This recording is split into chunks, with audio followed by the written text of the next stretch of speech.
لو ناوي تبدأ تشطيب شقتك، خد الكلام ده مني. بند الكهرباء مش بند عادي. بند الكهرباء لازم تركز فيه كويس جدا، لأن هو أخطر بند في التأسيس. فبند الكهرباء ليه طريقة معينة لازم تدرسها كويس علشان تنفذها وتطلع مظبوطة، عشان بعد التشطيب ما تكسرش تاني في الحوائط. دي حاجة لازم. أول حاجة تحدد كل نقطة مكانها فين بالظبط، واللوحة لازم تفرع الخطوط كل خط لوحده لمفتاح رئيسي في اللوحة. يعني التكييف خط لوحده، البرايز نقط البرايز خط لوحديها، نقط الإنارة خط لوحدها من اللوحة. يبقى أنا عندي لكل غرفة 3 نقط بخطوط منفصلة في اللوحة، على أساس لو حصل قفلة في التكييف الإنارة ما تطفيش ولا البرايز تفصل. لو حصل قفلة في البرايز الإنارة ما تطفيش والتكييف يفضل شغال. لو حصل قفلة في الإنارة يبقى عندك برضو ما يأذيش التكييف أو الجهاز اللي شغال. وعندك المطبخ برضو بتقسمه خطوط، الإنارة على خط، الغسالة على خط، الميكرويف على خط، التلاجة على خط. تحاول في المطبخ تحط مثلا بتاع حوالي 8 خطوط على اساس الاجهزه تبقى شغاله مرتاحه، ويبقى كل خط مدي جهاز، ولو حصل مشكله في جهاز ما يفصلش الكهرباء عن الجهاز الاخر ويبوظ لك الجهاز الثاني اللي جنبه. دي حاجه. الحاجه الثانيه لازم السباك يشتغل الاول، يقاس السباكه صح، والسباك يشتغل الاول وبعد كده الكهربائي يأسس بعد السباك، عشان السباك بيحدد السخان فين، ويحدد الغساله فين، ويحدد الحوض فين. بالنسبه للحمامات هو تأسيس السباكه، الاجهزه الخاصه بالسباكه السباك بيحددها الاول عشان انت تحط نقطه الكهرباء بالظبط ما تتحركش تاني. دول بندين. التكييف برضو بتاع التكييفات يركب ويحدد اماكن التكييفات فين، عشان انت تحدد اماكن كهرباء مفتاح التكييف يبقى فين، المفتاح اللي هو جوه الغرفه. هو اوريدي انت بتعمل خط في اللوحه، وبتعمل خط بتعمل خط في اللوحه ويبقى واصل لمفتاح تاني في الغرفه. يعني قاطع في اللوحه خاص بالتكييف وواصل لحد مفتاح تاني في اللوحه في الغرفه. والاجهزه برضو نفس الشيء. الاجهزه اللي في المطبخ بيبقى ليها خط في اللوحه وخط تاني ومفتاح تاني، يعني قاطع في اللوحه ومفتاح تاني بيفصل في المطبخ نفسه جنب الجهاز. السخان نفس القصه، السخان بيبقى ليه قاطع في اللوحه وخط لوحده، وليه مفتاح تاني فاصل تحت السخان في الحمام، او اذا كان راكب في المطبخ. في ناس بتبقى مركبه سخان في المطبخ برضه نفس القصه. بكده انت بتبقى اسست صح. الحاجه الثانيه ان انت اثناء التاسيس بتجيب خراطيم حراريه وسلك نحاس معتمد على اساس الاحمال، على اساس ما يحصلش سخونه في الاسلاك فالسلك يسيح وبالتالي يسيح الخراطيم او المواسير اللي راكبه. فبتعمل مواسير حراري معتمده وسلك حراري النحاس بتاعه معتمد من شركات كبيره. مش عاوز اقول اسماء شركات عشان ما يبقاش اعلان يعني للشركه دي. في شركات كتيره اسمائها معروفه يعني. فانت ما تركبش اي سلك وخلاص. تاني حاجه اللوحه برضو تكون تساع عدد الخطوط الموجود في الشقه. يعني ما تجيبليش لوحه 24 خط وانت تبقى محتاج في الشقه عندك 36 خط، بتضطر تركب خطوط على بعضيها. طبعا يستحسن ان انت تجيب لوحه من الاول 36 خط، بتعرف الخطوط بتاعتك الاول بتحصرها، وبعد كده بتجيب لوحه تساع الخطوط المطلوبه بالظبط. بمعنى ان انا عندي مثلا حوالي 34 خط يبقى اركب لوحه 36 خط على طول. عندي الخطوط معديه ال 40 خط يبقى اجيب لوحه 48 خط، لوحه كبيره.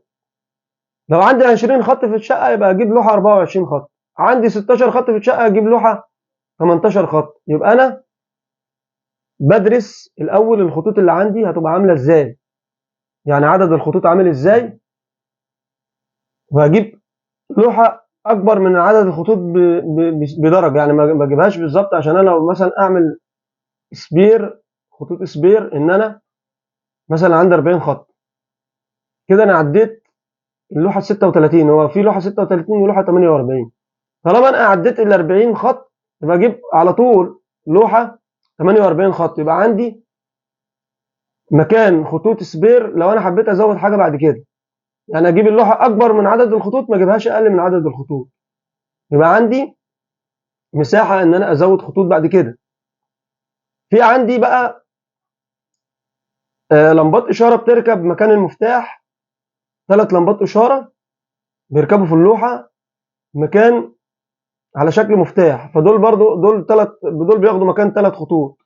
يعني لما انا اجيب اللوحه مرتاحه في العدد، ويبقى عندي خطوط سبير، وعندي مكان كمان اركب فيه ال3 لمبات بتوع ال3 فازات اللي بيركبوا على شكل مفتاح في اللوحه، على شكل القاطع يعني، دول بيستغلوا مكان 3 مفاتيح.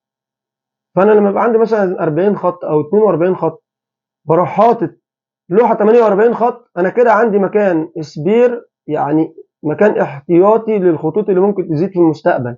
زودت جهاز تكييف، زودت جهاز تاني. وطبعا بيبقى عندي في المواسير والخراطيم برضو مواسير سبير، ان انا ممكن ازود فيها اسلاك. تمام كده، ده بالنسبه للكهرباء. بالنسبه لخطوط الكهرباء، لان انت عندك بند الكهرباء ده فيه بندين، في بند كهرباء تيار، خطوط للاجهزه وخطوط للاناره والذي منه. في عندك بند تاني في الكهرباء انت ناسيه، بند اسمه التيار الخفيف. التيار الخفيف ده بقى سيادتك بيبقى عباره عن ايه؟ بيبقى عباره عن خطوط الدش، ساتلايت، وعندك خطوط التليفون، وعندك خطوط الانترنت، وعندك خطوط السماعات لو في ساوند سيستم، وعندك خطوط الكاميرات لو عامل كاميرات. انت بيبقى عندك التيار الخفيف ده في كذا بند، وعندك كمان الانتركم. في الانتركم السمعي وفي الانتركم المرئي والسمعي، يعني بيبقى مرئي وسمعي، وفي نفس الوقت واصل بقانون الباب بتاع العمارة او الفيلا. فكل ده بيبقى تحت بند التيار الخفيف او الخدمات. انت بتعمل بواد خدمات زيه زي اللوحة او لوحة تيار خفيف لو امكن.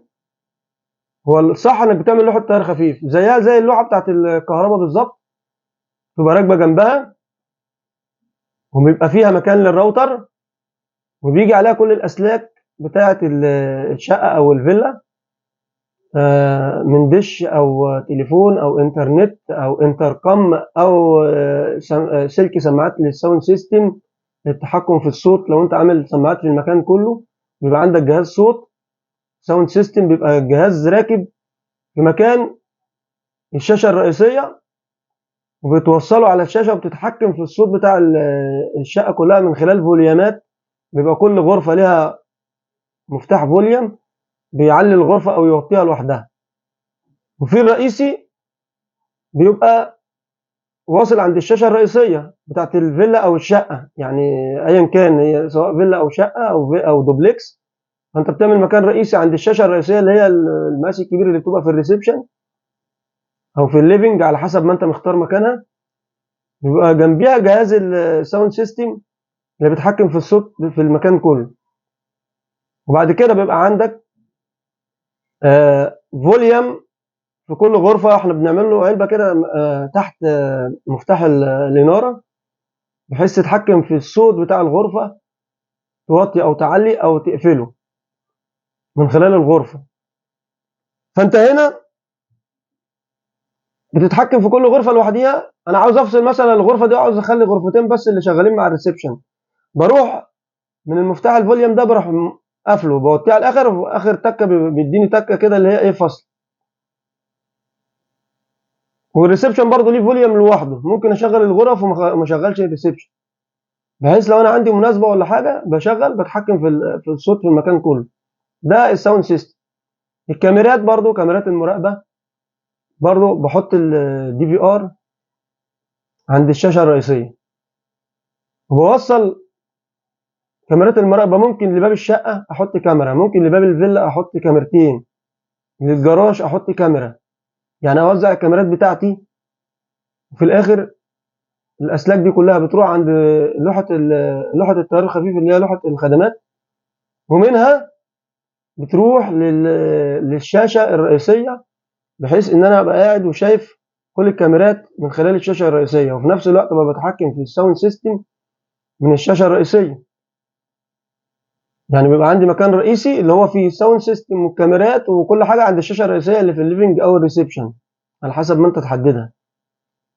دي ميزة لوحة الخدمات الرئيسية. لوحة الخدمات اللي هي بيسموها التيار الخفيف بلغة الصناعية الكهربائية، يعني بيسموها لوحة التيار الخفيف. ودي بيوصل لها خط كهرباء عشان تغذي، آه، بتغذي طبعا الراوتر والحاجات اللي هي بتبقى واصلة على الكهرباء أو الانتركم. بيبقى واصل لها خط كهرباء من اللوحة منفصل برضو على قاطع لوحده، على أساس تغذي الراوتر والجهاز بتاع الانتركم. الدي في ار طبعا والساوند سيستم بيبقوا واخدين كهرباء من عند الشاشه الرئيسيه، لان طبعا دول بيبقى التحكم عند الشاشه الرئيسيه، والاجهزه بتبقى راكبه عند الشاشه الرئيسيه، فبياخدوا كهرباء من خلال الشاشه الرئيسيه اللي هي بتتحكم فيهم. تمام كده؟ يبقى انت كده اسست صح بند الكهرباء وبند السباكه في التاسيس بيشتغلوا مع بعض. يعني بند السباكه تاسيسه بيتم مع بند الكهرباء مع تاسيس التكييفات. الثلاث بنود دول لازم يتاسسوا مع بعض في وقت واحد.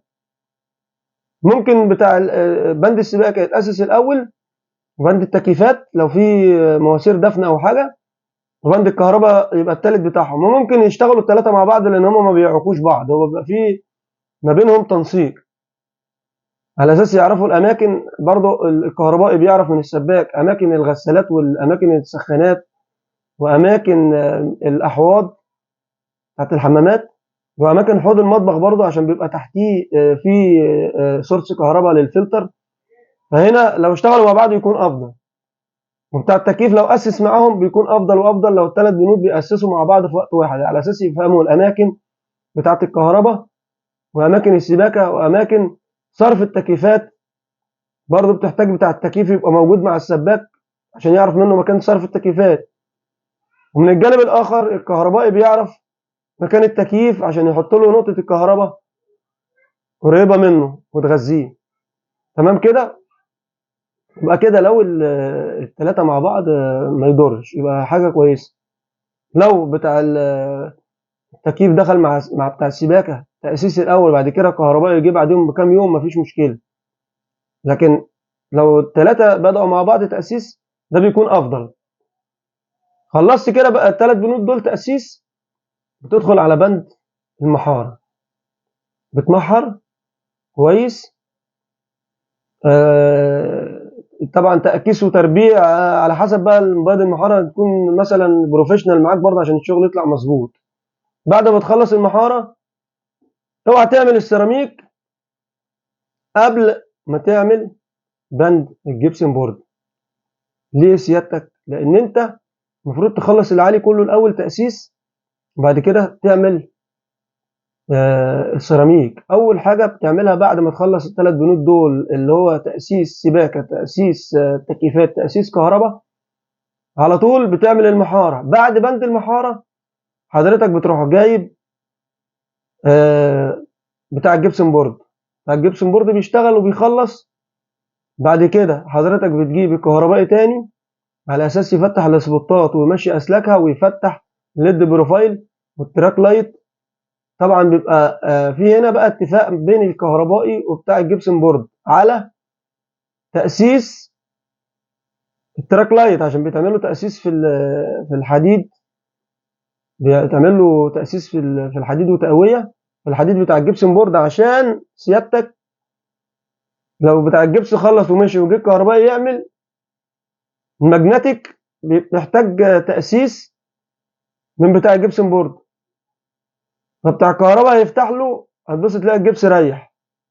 انما الليد والليد بروفايل برضو المفروض بيتعمل له برضو تاسيس، بس لو الليد بروفايل في دلوقتي طريقه حديثه بنعملها في الكهرباء، في جهاز اسمه معده اسمها راوتر، بتفتح على قد الليد بروفايل من غير ما تقطع الجبس خالص. فانت هنا الليد بروفايل ممكن بتاع الجبس يخلص، والكهربائي بعد كده يعمل الرسومات اللي هو عايزها من خلال الراوتر ده من غير ما يأثر على التأسيس بتاع الجبسن بورد. فهنا بتاع الجبسن بورد بيخلص بالتنسيق مع الكهربائي، وبعد كده بيمشي. الكهربائي بيجي بيفتح الليد بروفايل وبيركبه، بيفتح السبوتات، ممكن يركبها وممكن ما يركبهاش، بس الافضل يعني ان هو يركبها، عشان برضو بعد البند ده بيجي النقاش يأسس 3 سكاكين معجون او 4 على حسب ما المحاره معموله، يخدم الحيطه كويس معجون ويشتغل وبيحط سقالات والكلام ده كله، ويبطن ويسيبها، يعني تبقى واقفه مثلا على الوش الاخير او وشين، يبقى شغل خفيف. بعد كده يجي بتاع السيراميك سيادتك يشتغل. ليه بقى؟ عشان النقاش لما يجي يخلص يبقى فاضل حاجات خفيفه ما يبهدلش السيراميك. بيجي النقاش سيادتك بيروح فارش كرتون يعزل بيه السيراميك، وبعد كده يخلص الفينش الاخير بتاع النقاشه. بعد كده الكهربائي بيجي يقفل الاوشاش، الشاسات واللوم والاوشاش، ممكن الكهربائي يعملهم قبل الوش الاخير، وممكن لو هو ايده نضيفه ومش هيوسخ الحيطان بيشتغل بعد ما النقاش يخلص خالص. والنقاش بيجي مره يمر بعد ما شطب ومشي طبعا، لو في بعض الملاحظات بعد ما الكهربائي يخلص. بكده انت بتكون اسست صح واشتغلت صح وفنشت صح عشان شغلك يطلع مظبوط. انما الناس اللي بتشطب عشوائي ده ما ينفعش. انا طبعا في شركه التمارا جروب بنمسك الشغل تشطيب، وفي نفس الوقت بننسق مع العميل في كذا طريقه بنشتغل بيها، وبنخليه يطلع على كل شيء وعلى انواع الاسلاك وانواع المواسير وانواع السباكه، وكل حاجه بتبقى قدام عينيه. مفيش حاجه اسمها ان احنا نجيب خامات كده وخلاص من غير ما العميل يشوفها، لازم يكون حاجه معتمده. الخامات لازم تكون معتمده في كل شيء. وفي شغل بنشتغل بنسبه، وفي شغل بنشتغل بالمتر، وفي شغل بنشتغل مقاوله على حسب ما العميل عايز. وكل مكان ليه سعر وليه طريقه. المهم ان احنا بنخلي العميل يطلع معانا على كل شيء، وبنريح له السعر على قد ما نقدر، بحيث برضه ان احنا نعمل شغل محترم وفي نفس الوقت بسعر. بنعمل المعادله الصعبه. المعادله الصعبه ان انت تعمل شغل عالي ومميز، وفي نفس الوقت بيبقى السعر قريب. يعني ما نضغطش على العميل، وان العميل طبعا كتر خيره بيشطب بالعافيه في الزمن اللي احنا فيه ده، فاحنا برضه بنحاول نتعاون معاه ونعمل له شغل جيد ومحترم وبسعر متوسط. واللي عايز يعني يتواصل معانا هنسيب له رقم للواتساب في الفيديو، ويتواصل معانا واحنا تحت امر الجميع. شكرا، تحياتي ليكم.